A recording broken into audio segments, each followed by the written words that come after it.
Et maintenant, on part à la rencontre de l'artiste Prime Vert. Derrière ce pseudo-fleuri se cache Romain Bénard, que certains d'entre vous connaissent peut-être comme la moitié du duo Ropoporose. Aujourd'hui, il sort son 3e album intitulé 3 et on va aller le rencontrer. Je n'ai pas su lever les pieds dans la forêt impratiquée. Pourtant, ils sont partout les mêmes. On ne peut passer à côté. Salut Romain. Hello, hello. Tu as eu plusieurs expériences de groupe auparavant.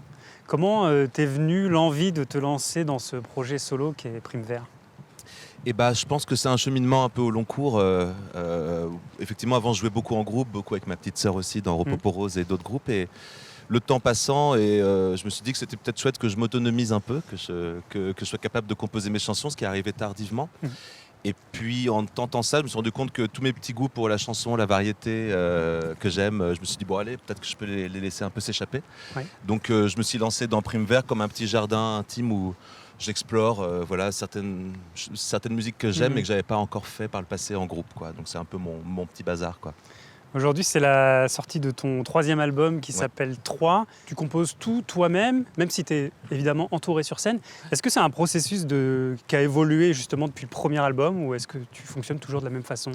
Non, c'est toujours à peu près de la même façon. C'est vrai que j'ai la chance de jouer avec des super musiciens qui m'accompagnent, mais que je fais intervenir très tardivement dans le processus d'arrangement parce que je crois que j'ai envie de toujours garder un petit peu la main avec mes limites techniques et créatives aussi, parce que voilà, je suis un jeune auteur-compositeur et j'ai pas tous les skills du monde non plus. Je suis pas un grand guitariste, je suis pas un grand chanteur, mais j'essaie que ce petit terrain de jeu soit toujours à peu près, soit un peu étirable et à la fois il est ce qu'il est aussi avec ses contraintes et j'y trouve toujours matière à composer. Donc là, c'est le 3e disque en 5 ans et j'aurais pas trop prédit ça, donc je suis plutôt content. On verra combien de temps ça dure. Mais... T'es assez modeste parce qu'il y a quand même de super arrangements justement sur tes projets. Donc après, je prends le temps, je bidouille. Moi, c'est beaucoup bricolage, quoi. Je fais une petite prise de ci, de ça. Et puis à la fin, quand j'ai plus l'énergie ou la capacité, je demande à des gens plus érudits que moi de faire des super solos de guitare ou la petite idée qui manque à la fin.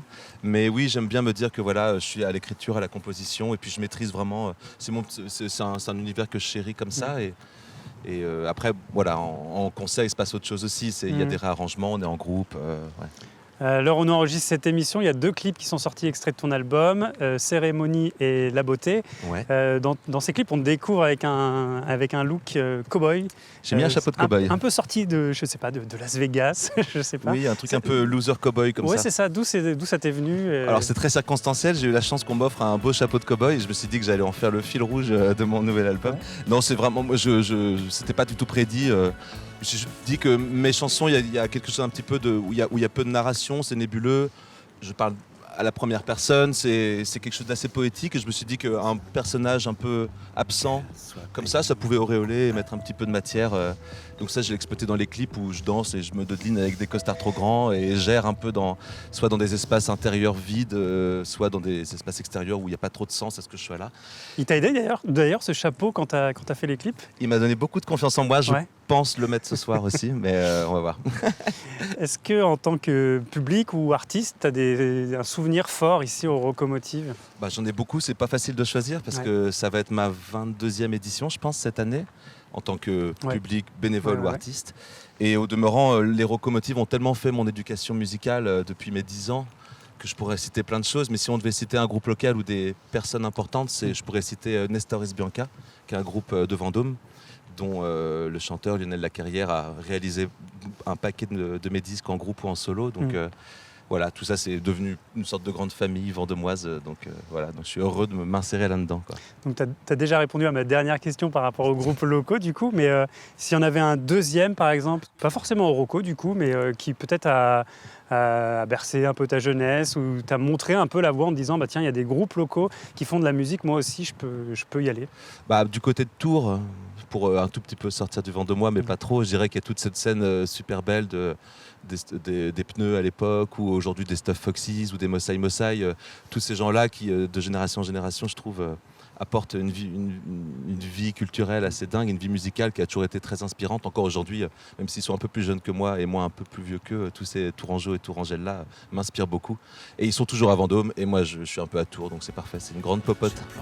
Okay. Merci beaucoup Romain. Merci. À bientôt. Avec plaisir.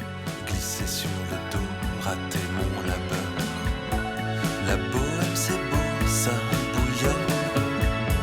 J'en ai le cœur gros qui bouchonne. Salut Richard. Bonjour.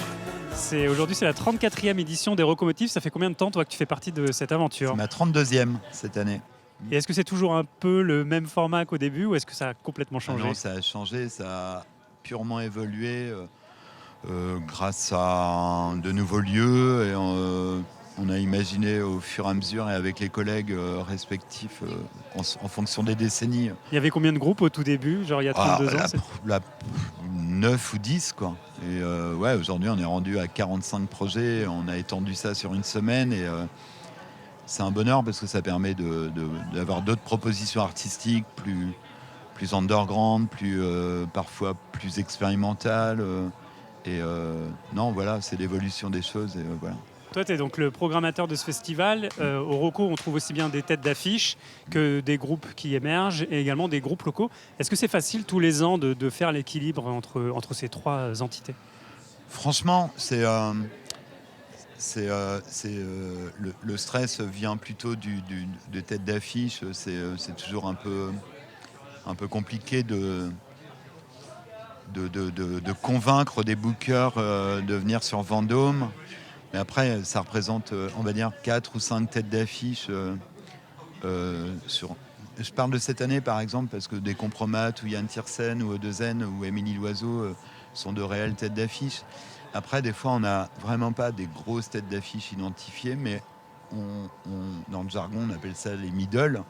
C'est la juxtaposition de demi-têtes d'affiche, on va dire, quoi.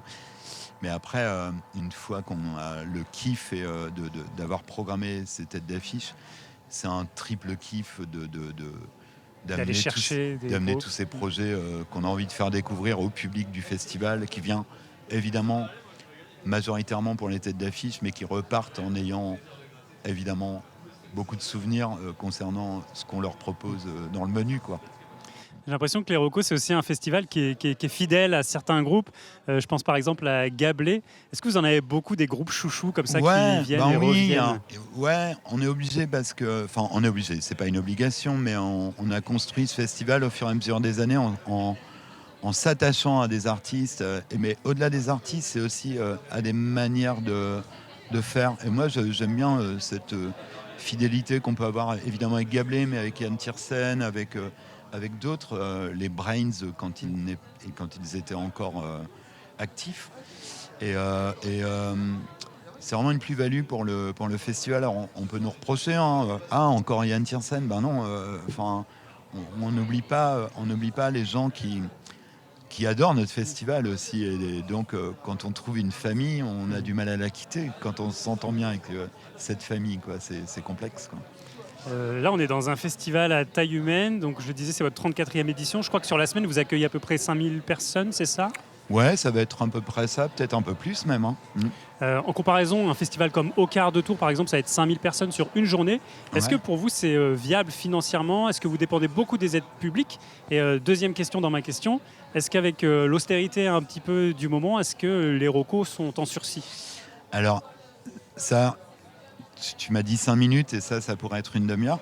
Mais nous, quand je négocie un peu les cachets, tout le monde est payé sur le festival. Je veux dire, chacun a un cachet, chaque artiste, chaque technicien et tout. Quand je négocie sur les têtes d'affiche, c'est à prendre ou à laisser. Nous, on n'augmentera pas nos tarifs, qui sont à 25 € les grosses soirées, et un prix libre sur le reste. Et donc, c'est à prendre et à laisser. Et après, il peut y avoir quelques frustrations parfois. Évidemment que des agents vont nous dire bah oui, mais le prix de la place est au double à Paris ou tout ça. Je m'en fous. C'est vraiment.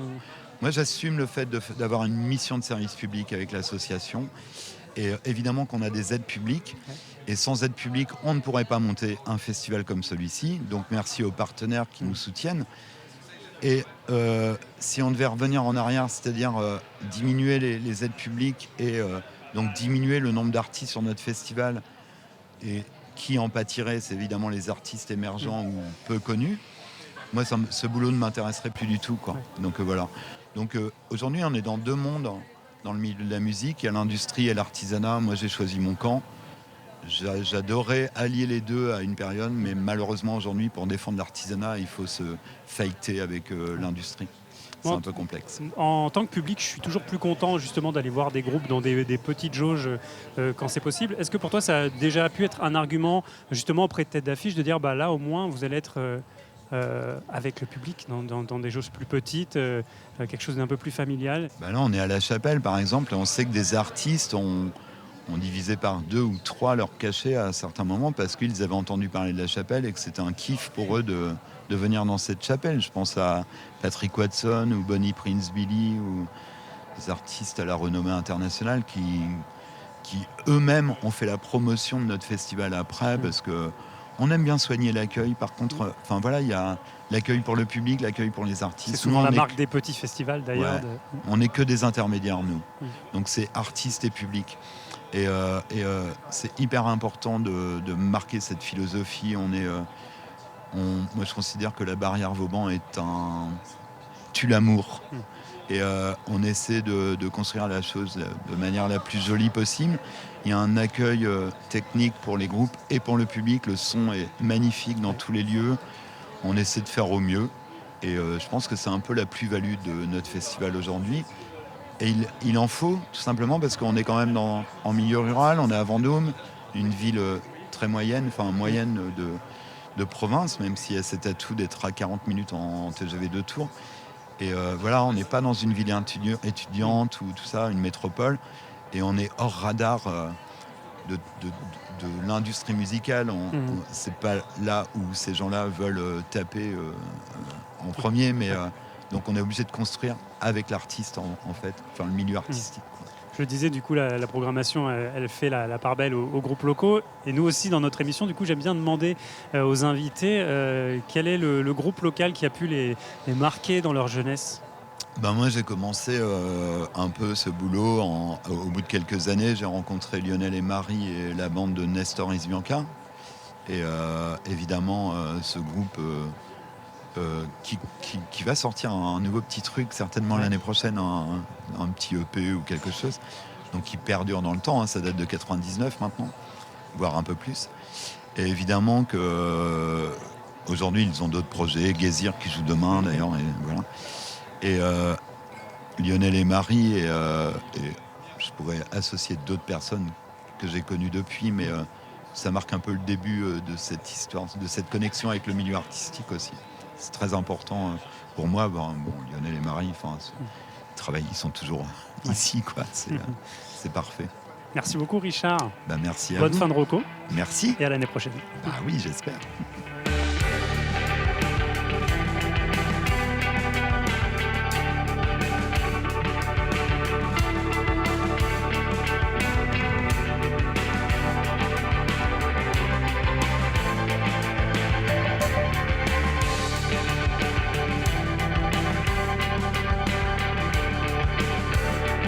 Vous l'avez compris, à l'heure où la musique se consomme rapidement sur des plateformes d'écoute à la politique parfois douteuse ou sur des festivals démesurément grands, il est aussi bon parfois de tenter sa chance dans des initiatives locales et à taille humaine. On se retrouve le mois prochain sur VDL TV.